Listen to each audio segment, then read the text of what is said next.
Hadirin hadirat jamaah sholat zuhur Masjid Sholahuddin rahimahumullah, pada kesempatan yang mulia ini marilah kita senantiasa memanjatkan puji syukur kehadirat Allah Subhanahu wa Ta'ala atas limpahan nikmatnya. Sampai detik ini kita masih diberikan nikmat iman, Islam, sehat dan sempat, sehingga kita bisa bersama-sama hadir di majelis yang insya Allah barokah ini dalam keadaan sehat walafiat. Salawat dan salam kita haturkan pada junjungan kita Nabi Agung Muhammad Sallallahu Alaihi Wasallam. Semoga kita semua kelak di yaumil qiyamah berhak mendapatkan syafaatnya. Amin ya rabbal alamin. Bapak Ibu hadirin hadirat rahimahumullah, pada kesempatan yang baik ini saya akan menyampaikan tema tentang Islam sebagai agama rahmatan lil alamin. Bapak Ibu, di surat Al-Anbiya ayat 107 Allah menyampaikan, a'udzubillahi minasyaitonir rajim, wa ma arsalnaka illa rahmatan lil alamin. Tidak aku utus engkau Muhammad kecuali menjadi rahmat untuk seluruh alam. Ayat ini lumayan populer di Indonesia, meskipun dengan beberapa kontroversi pemahamannya. Karena yang terlalu ke kanan akan menjadi sedikit ekstrem kanan, yang ke kiri cenderung menjadi liberal. Nah, tentu kita ingin memahami ayat ini sebagai konsep Islam rahmatan lil alamin dalam konsep tengah-tengah atau wasatiyah bahasanya. Karena sebagaimana dawuhnya Allah di dalam Al-Quran, Allah sampaikan, wa kadzalika ja'alnakum ummatan wasatan. Demikianlah kami jadikan kalian semua ummatan wasatan, umat yang tengah-tengah. Nah, termasuk memahami ayat ini. Mari coba kita memahami ayat ini dalam perspektif tengah-tengah, tidak terlalu ke kanan, tidak terlalu ke kiri. Dan insya Allah itu semua bisa kita cari referensi darinya. Yang pertama Bapak Ibu, bahwa kita harus memahami dulu apa itu makna rahmah.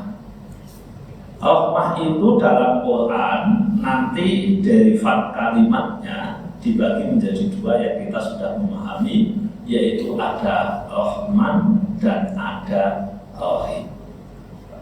Dua-duanya ini maknanya adalah kasih sayang, cuma beda bentukan. Kalau rahmat dalam konsep Rahman, maka maknanya adalah kasih sayang Allah kepada seluruh makhluk. Tidak peduli dia jin, iblis, manusia, malaikat, dan lain sebagainya. Itu konsep rahman.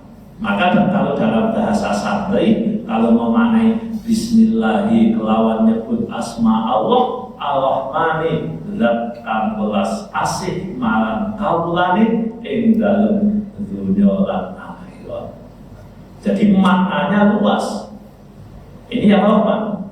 Nah, kalau rahim maknanya spesifik, hanya untuk umat Islam saja. Nah, ayat ini wa ma arsalnaka illa rahmatan lil alamin, kecenderungan mayoritas ulama menyampaikan bahwa ini rahmat yang pertama. Jadi rahmat kan dibagi dua, rahmanat dunia wa rahimal akhirah. Rahmannya dunia, jadi di dunia ini berlaku sifat atau nama Rahman Allah. Sehingga Nabi kalau berdoa kadang menggunakan redaksi ya wahimanat ya rahmanat dunya wa ya rahimal akhirah. Nah, kalau kita bagi Bapak Ibu, rahmat dan rahimnya Allah, sifat kasih sayangnya Allah yang bentuknya rahman itu hanya 1%. Sifat kasih sayangnya Allah yang bentuknya rahim itu 99%. Jadi dominan rahmat Allah itu diberikan kepada orang yang beriman. Tapi konteks ayat ini kan bicara yang pertama. Kalau ada teman-teman yang memaknai ini bicara tentang rahim, bukan bicara tentang rahman, maka nanti maknanya akan sempit. Bahwa rahmatan lil alamin itu justru dimaknai agak gimana gitu. Jangan kalau benar mungkin agak tidak enak didengar. Karena nanti kalau kita menggunakan pemaknaan bahwa itu adalah rahimnya Allah, sehingga kita harus memaksa orang non-muslim untuk jadi muslim. Nanti akan dikutipkan sebuah hadis yang diriwayatkan oleh Imam Muslim dan juga Imam Bukhari, umirtu an uqatilan nas hatta yashhadu an la ilaha illallah Muhammadur Rasulullah. Kalau itu yang terjadi, ekstrim kita jadinya. Saya diperintahkan untuk memerangi umat Islam, memang memerangi manusia sampai mereka masuk Islam. Bayangkan, rahmat yang dimaksud di sini adalah memerangi. Itu kan kacau. Kalau maknanya begini kan kita bisa jadi bermasalah.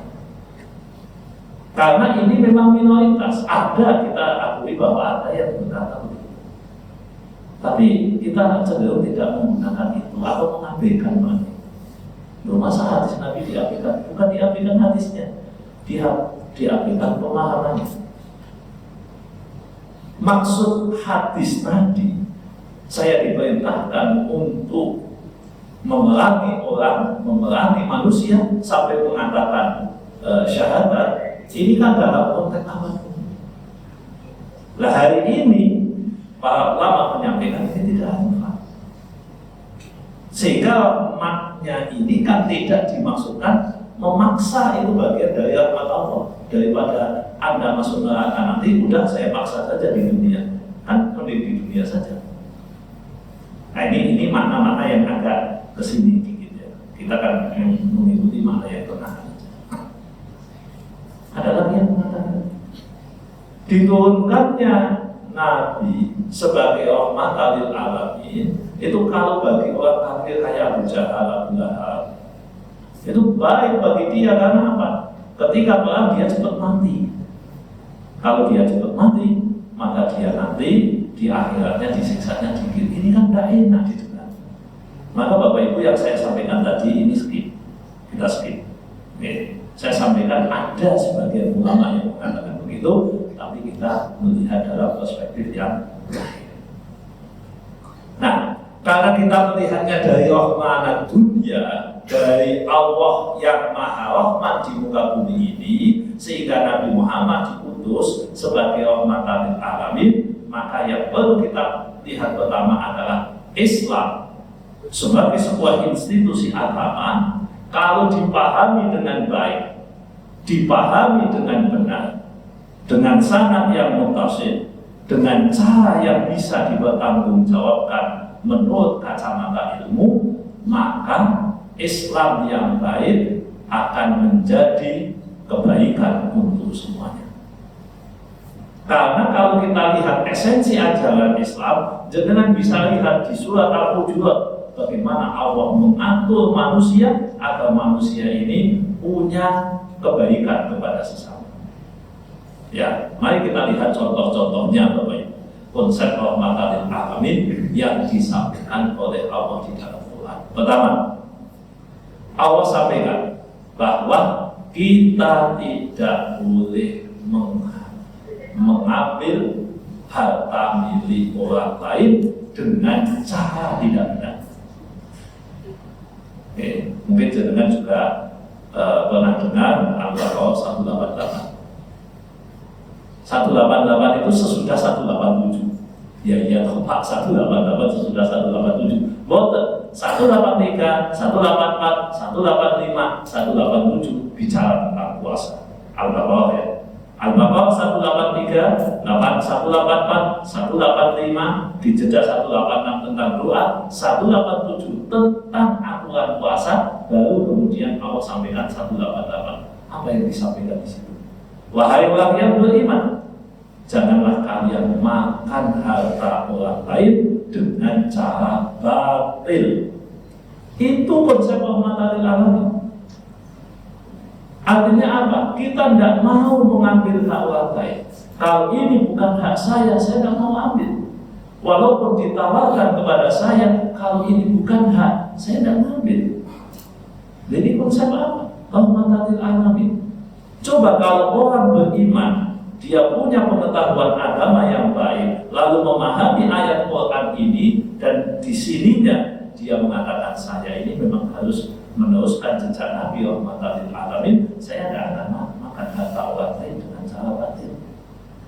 Bayangkan, kita ini kan kadang miris, betapa luar biasanya orang makan harta orang lain dengan cara batil. Orang mau Allah duitnya ditilep. Itu apa konsep rahmatan lil alamin? Tidak itu. Itu mufsid, rusak itu. Walaupun atas nama agama. Maka Bapak Ibu, konsep rahmatan lil alamin ini Quran banyak sekali kalau kita bicara tentang alam semesta.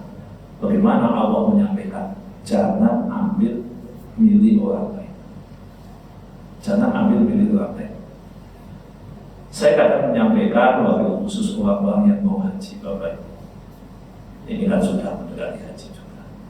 Orang-orang yang mau haji, orang yang mau umroh, semua orang haji itu ingin makbul. Nah konsep makbul itu kan la jidal, la khusuk, la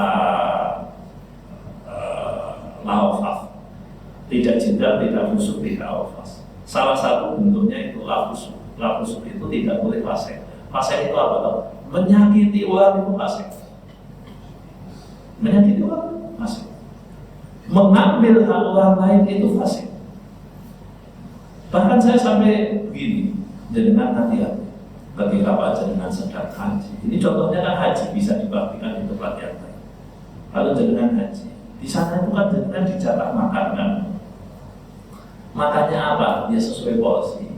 Kalau satu kloter itu 360, tentu satu orang satu dus. Oke, di situ mungkin dikasih sisa juga. Lalu ada yang ngomong, ini sisa saya makan ya.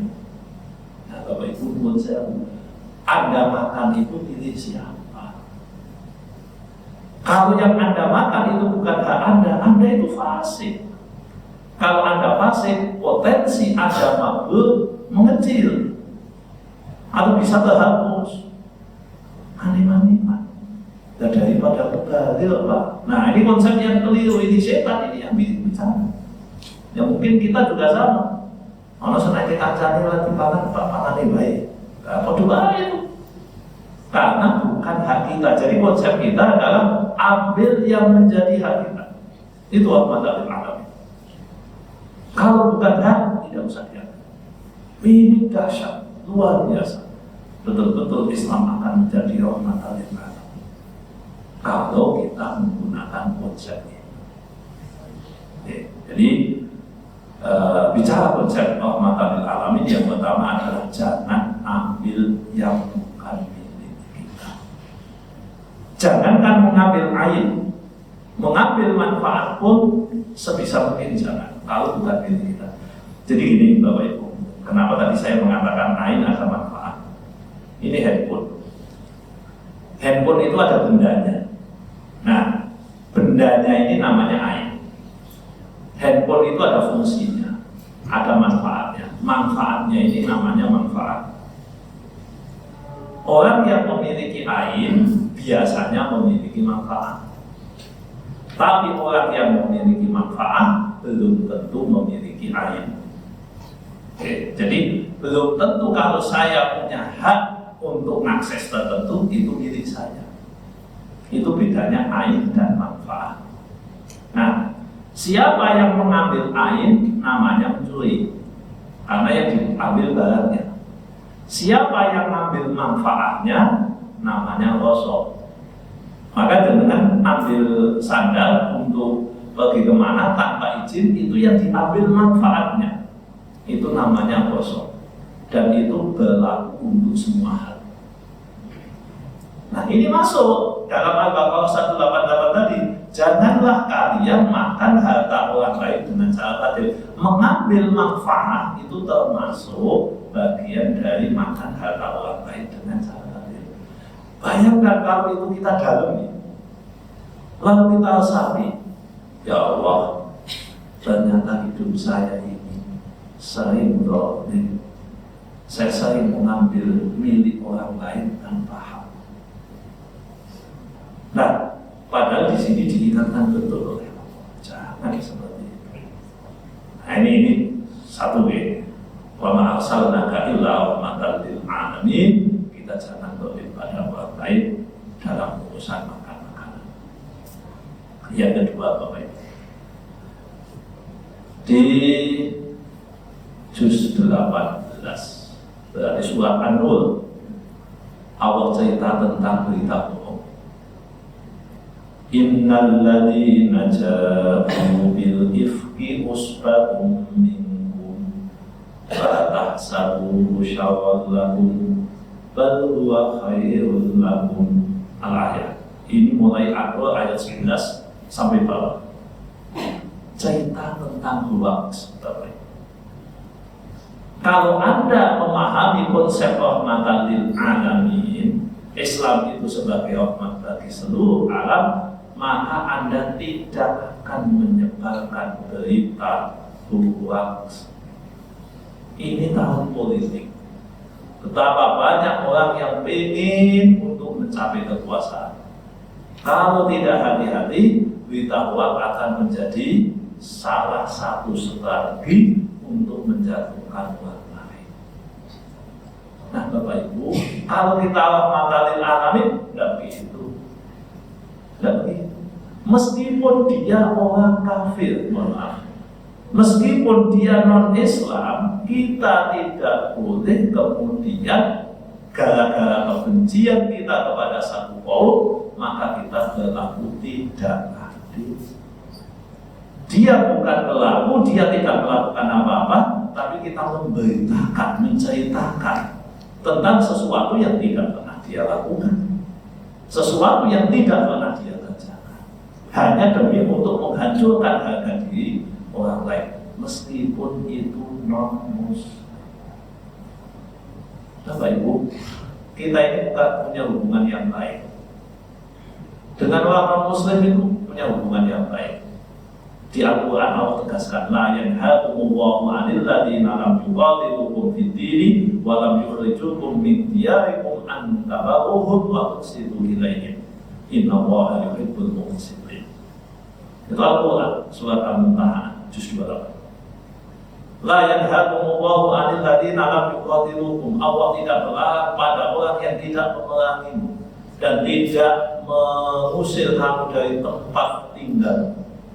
Antabaruhum, untuk kalian berbuat baik pada mereka.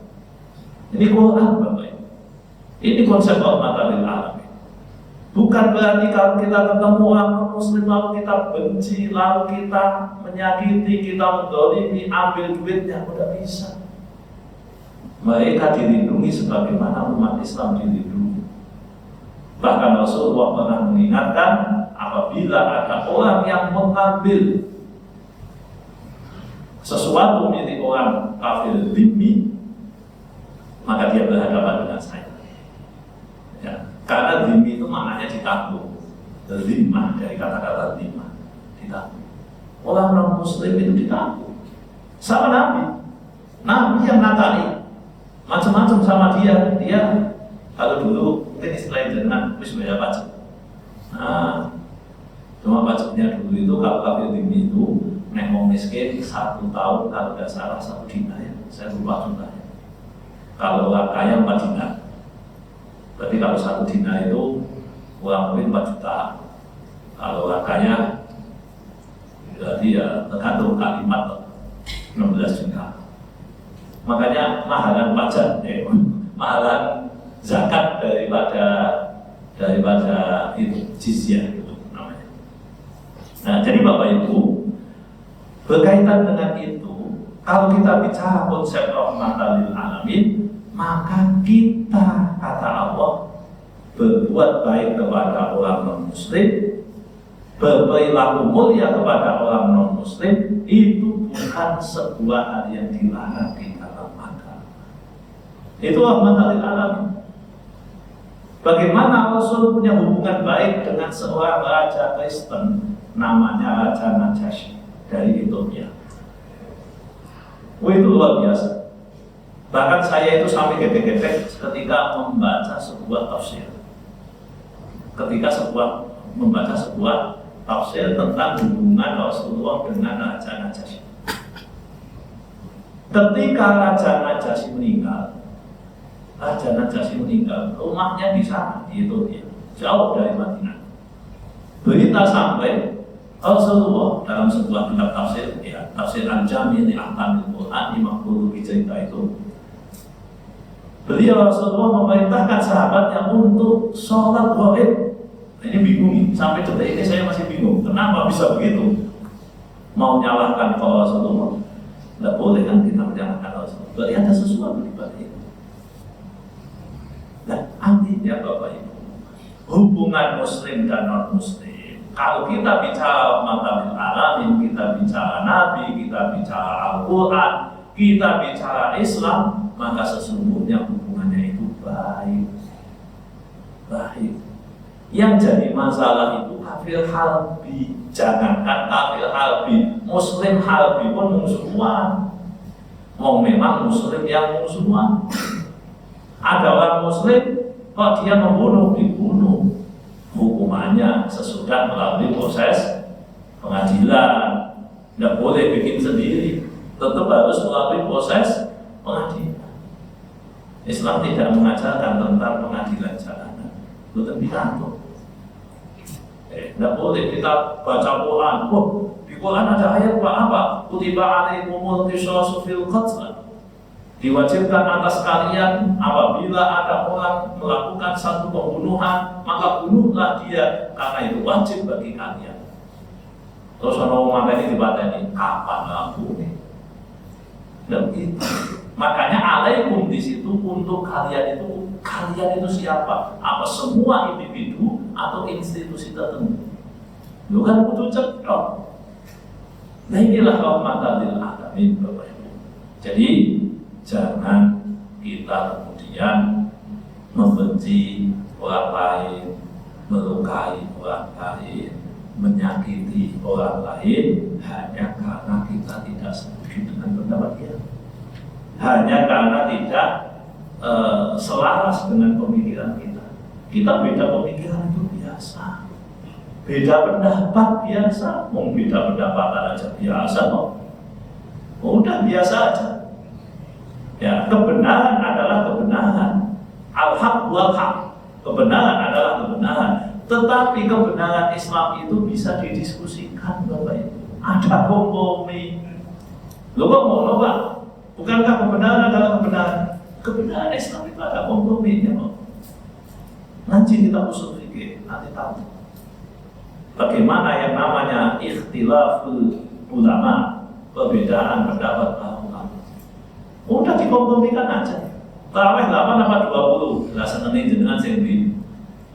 Wah, kula senenge sedilo Pak, ya wae.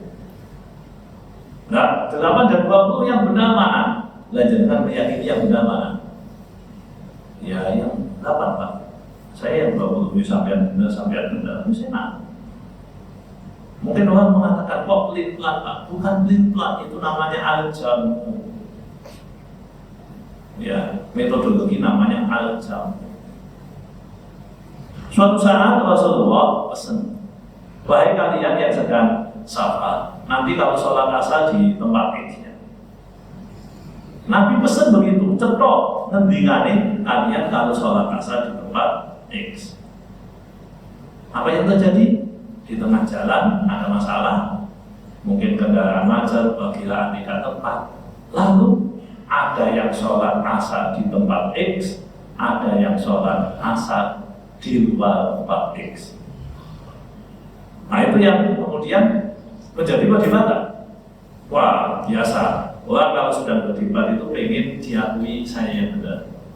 Datanglah kepada Rasulullah, ya Rasulullah, ini orang sholatnya tidak seperti yang jenengan sampaikan. Nah ditanya, benar begitu mas? Betul. Kenapa? Ya saya memahami kalimat jenengan tidak level begitu. Karena faktanya nanti kalau kita sholat asar di tempat itu, waktu enggak, kita sudah maghrib sampai di tempat. Maka saya memilih sholat asar sebelumnya. Apa alasanmu begitu? Betul ya Rasulullah, kamu benar. Kamu benar. Lalu yang satu ditanya, sampai nanti waktu nebak, asar udah habis, kok tetap sholat asar di sana? Kan jenengan ketika disuruh di sana, ya saya malah jenengan. Itu pendapatmu, iya, kamu juga benar. Ini gimana Bapak Ibu? Ini Nabi loh ini. Sholat asar di tempat X, ternyata di tempat X ini waktunya sudah lewat, benar. Karena memang Nabi jauhnya begitu. Orang lain mengatakan, wah, mestinya kan Nabi juga jauh di tempat lain. Sholat itu kan pada waktunya. Nah ini kalau tidak pada waktunya gimana? Nah begitu. Kalau pakai ilmu itu enak semua. Maka rahmatan lil alamin itu harus pakai ilmu. Coba Bapak Ibu, kalau panjenengan umpamanya minum air zam-zam sesudah sholat sunnah, kalau sholat sunnah, ya sholat sunnah, sesudah tawaf, itu berdiri atau duduk? Nah, mumpet Bapak Ibu. Ketika Rasulullah mencontohkan, beliau berdiri. Tapi di waktu lain Rasulullah mengatakan kalau ada orang minum sambil berdiri maka lepehno. Gimana ini? Yang benar yang mana? Nah ini kebenaran Islam itu duduk boleh, berdiri juga boleh. Dua-duanya bersumber dari Rasulullah. Enak kalau begitu. Nah inilah rahmatan lil alamin, karena memang kita itu jadi rahmat untuk semesta alam, bukan jadi biang keok, potensi musibah. Kita menjadi sarana atau wasilah untuk rahmat Allah turun di muka bumi ini. Jadi Bapak Ibu, kalau kita memahami dengan baik Islam dengan baik, insya Allah yang akan terjadi adalah kita akan menjadi problem solver di kalangan teman-teman kita, bukan menjadi problem maker. Jadi kita bukan sebagai biang kerok, tapi kita sebagai orang yang bisa menyelesaikan masalah. Dan ini agama sudah memberikan ruang terbuka untuk menyelesaikan masalah-masalah agama kita. Masalah-masalah agama kita. Yang paling parah itu kan bodoh, Bapak Ibu. Yang parah itu orang bodoh, makanya kita tidak boleh bodoh. Tidak boleh bodoh dalam urusan apapun. Wabil khusus karena ini ngaji ya, urusan agama. Orang bodoh itu sering komentar sesuatu yang dia tidak tahu. Nah ini dolim ini. Dia tidak ngerti. Makanya dulu ada Jabir bin Abdillah, ya. Jabir bin Abdillah. Sahabat Jabir ini agak nyantai keluarnya, agak unik. Beliau adalah salah satu sahabat Nabi, salah satu tokoh utama pada masanya. Nah, beliau itu satu waktu sholat di suatu tempat. Beliau membawa namanya izar. Izar itu bahasa Jawa ini nyamping, tapi mungkin bisa dimaknai kayak sarung. Sarung yang berjahit. Kalau yang ihram itu kan tidak berjahit. Jadi sarung berjahit. Beliau bawa di bawah dan atas, mungkin atasnya tidak berjahit. Nah, Bapak Ibu, suatu saat dia masuk ke masjid di suatu tempat. Ini saya kutip dari Sahih Bukhari. Hadis yang saya kutip ini, cerita ini Sahih Bukhari di kitab sholat, kitab yang menjelaskan tentang sholat di jilid pertama Sahih Bukhari. hadisnya ya mungkin 300 sekian. Nah, Jabir waktu itu pakaian yang satu dicandel, beliau malah ambil yang satu ini bawa sarung terus ditalekin begini. Dulu saya kalau waktu kecil mainan sedangkan ini, nah talekin begini sarungnya. Jadi sarungnya di bawah dengkul sini, tapi atasnya ketutup hilang tadi. Kalau pojoknya ditalekin. Nah, ada orang ngomong habis Jabir sholat,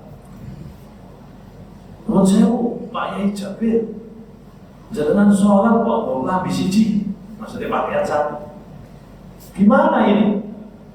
Jadi pertanyaanku, orang model maitu, orang model takon, intonasinya kelihatan, mimiknya kelihatan. Ini maitu atau takon. Jangan kalau nonton ILC, nonton sidang di DPR, lihat gitu, ini maitu atau takon dan gitu. Nah ini kita bisa lah, wajah itu bisa dilihat. Nah ini mungkin katanya maitu ini. Maitu, wah ini mesti mau bodoh ini. Lalu Jabir jawabnya gimana? Wahai Jabir, kenapa engkau sholat dengan satu pakaian saja? Dijawab, sengaja saya sholat dengan satu pakaian supaya orang bodoh seperti kamu melihat saya. Lalu dilanjutkan, kalau maksamu ini kan salah dong. Pada saya sholat bersama Rasulullah seperti ini, dan Rasulullah yang memegang kunci kebenaran, beliau tidak mempermasalahkan. Nah ini Bapak Ibu, rahmatan lil alamin adalah memahami kebenaran dalam versi agama yang sesungguhnya, bukan versi otak kita masing-masing, bukan versi hawa nafsu kita masing-masing. Itu yang diajarkan oleh Jabir bin Abdullah. Dan itu yang dikutip oleh Imam Bukhari di dalam kitab Sahih Bukhari. Maka dari sini kita tahu yang salah mana? Nah, yang jadi masalah itu memutuskan sesuatu tanpa ilmu. Nah, itu yang bahaya. Rasulullah itu pernah doa, Allahumma inni a'udzubika minal jubni, minal kasali, wa minal jubni. Ya Allah, saya berlindung kepadamu dari sifat pemalas. Al-kasal itu namanya pemalas. Ya Allah, saya berlindung kepadamu dari sifat pemalas. Nah, malas membaca itu kan masalah. Malas cahaya referensi itu masalah. Malas ngaji itu masalah. Pemerintah zaman saat ini secara sistematis manusia itu kan didesain untuk malas. Penyakit-penyakit degeneratif detik ini itu muncul karena kemalasan manusia. Kita malas jalan kaki, kita malas olahraga, kita mager, malas kemana-mana kita maunya tidak ngapa-ngapain. Nah, padahal Rasulullah pernah menyampaikan, ya Allah, lindungilah saya dari sifat malas. Nah, malas inilah yang bikin orang bodoh. Malas membaca, malas bertanya, malas ini dan itu. Nah, rahmatan lil alamin tidak. Wa ma arsalnaka illa rahmatan lil alamin. Tidak aku utus engkau Muhammad kecuali menjadi rahmat bagi seluruh alam. Artinya apa? Islam kalau dipahami dengan baik, Islam kalau dipahami dengan benar, sanadnya jelas, ilmunya mencukupi, maka insya Allah ini tidak akan menjadi banyak masalah. Kalau ada Islam yang memberi kesan selalu menjadi biar masalah, itu kemungkinan pemahamannya mungkin belum komprehensif, mungkin ya Allah, mungkin seperti itu. Nah, sehingga Bapak Ibu penting bagi kita untuk memahami Islam itu dengan baik, memahami Islam itu dengan cara yang sesuai. Quran tidak ada, Quran tidak ada. Kita itu ngaji Quran tidak selesai, tidak habis-habisnya, Bapak Ibu. Nah, biasanya tiap Rabu saya kan juga ngaji Quran, itu surat An-Nazi'at, masih An-Nazi'at, tidak selesai dengan tanya kapan selesainya Pak, tahun 5000. Jadi tidak tahu. Kita mati di selah baru selesai. Kenapa? Saking dahsyatnya ayat Quran. Banyak ayat Quran Bapak. Kalau kita mau bahas detail, luar biasa. Itulah Quran. Jadi itu pedoman kita.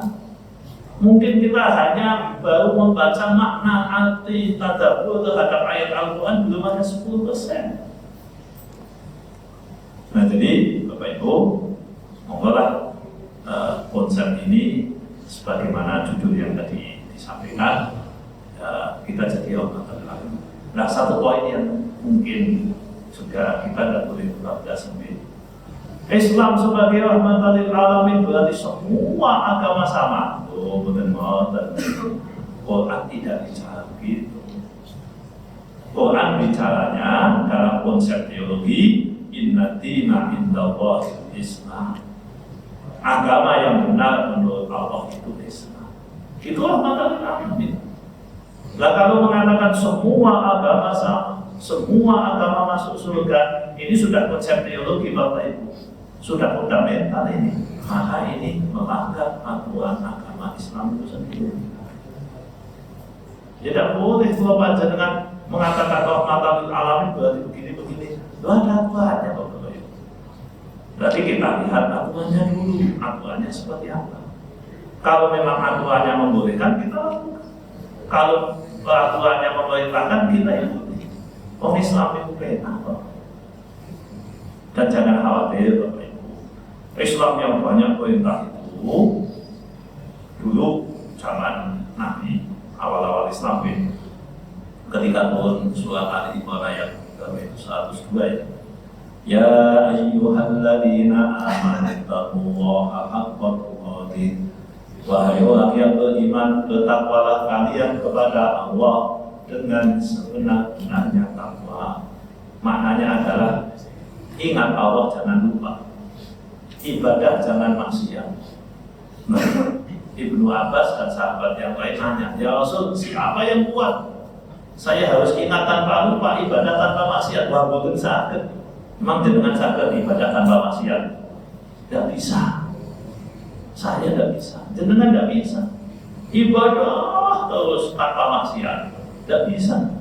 Pasti ada maksiatnya. Nah, kemudian Allah menurunkan ayat berikutnya surat At-Taghabun, ya ayyuhalladzina amanu taqullaha ya fattaqullaha mastata'tum, bertakwalah kalian kepada Allah sesuai dengan kemampuan. Oh, enak tak? Ini Quran tuh Bapak Ibu. Bertakwalah kepada Allah sesuai kemampuan. Nah, yang paling penting dijaga jangan dosa besar. Jangan dosa besar. Dan hindari dosa-dosa besar, aman dengan luar terdakwa Allah enten intajtanibu kaba'ira ma tunhauna anhu nukaffir ankum sayyi'atikum wa nudkhilkum mudkhalan karim. Kalau kalian menjauhi dosa-dosa besar, maka kalian akan diampuni dosa-dosa lainnya dan kalian akan dimasukkan surga. Dan ini ajaib Bapak Ibu. Saya penting dengan ojo olimo, ya, olimo kan dosa besar. Jangan musyrik, jangan menyembah selain Allah, jangan sampai rahmatan lil alamin kali alasan pembenar atas penyembahan selain Allah, tidak boleh. Oke. Jadi kita tetap hindari dosa-dosa yang besar. Dosa-dosa gede kita hindari. Jangan musyrik, jangan membunuh, jangan selingkuh. Nah ini Bapak Ibu hati-hati, umat saat ini udah tender selingkuh. Semoga yang hadir ada, kalau ada yang bukan. Jadi Bapak Ibu bahaya, selingkuh itu dosa besar, dosa besar. Apalagi udah punya istri, wah dosa ini gede banget. Itu susah selamat. Orang yang melakukan dosa-dosa besar itu harus taubat, taubatnya harus benar. Penilaian benarnya nanti, sekarang belum tahu. Maka hindari dosa-dosa besar, Allah akan memaafkan. Bapak Ibu hadirin hadirat rahimahullah, itulah beberapa hal yang bisa kita sampaikan berkaitan dengan konsep Islam Islam rahmatan lil alamin. Mengutip Al-Anbiya 107. Nah, mungkin ada tanya jawab tadi. Kalau ada tanya jawab boleh, kalau tidak ya sih kita tutup. Oh, saminan tutup. Oke, sampai berapa? Cukup? Oke. Kalau memang dirasa cukup, monggo kita akhiri dengan doa. Bismillahirrahmanirrahim. Allahumma shalli wa sallim wa barik ala sayyidina Muhammad wa ala ali sayyidina Muhammad. Alhamdulillahi rabbil alamin. Allahumma ighfir lana dzunubana wa liwalidina warhamhum kama rabbawna shighara. Allahumma inna nas'aluka imanan kamilan wa yaqinan shadiqan wa ilman nafi'an wa amalan shalihan maqbulan. Rabbana atina fid dunya hasanah wa fil akhirati hasanah wa qina adzabannar. Wa sallallahu ala sayyidina Muhammad walhamdulillahi rabbil alamin. Terima kasih, kurang lebihnya mohon maaf. Wal minkum. Assalamualaikum warahmatullahi wabarakatuh. Recording stop.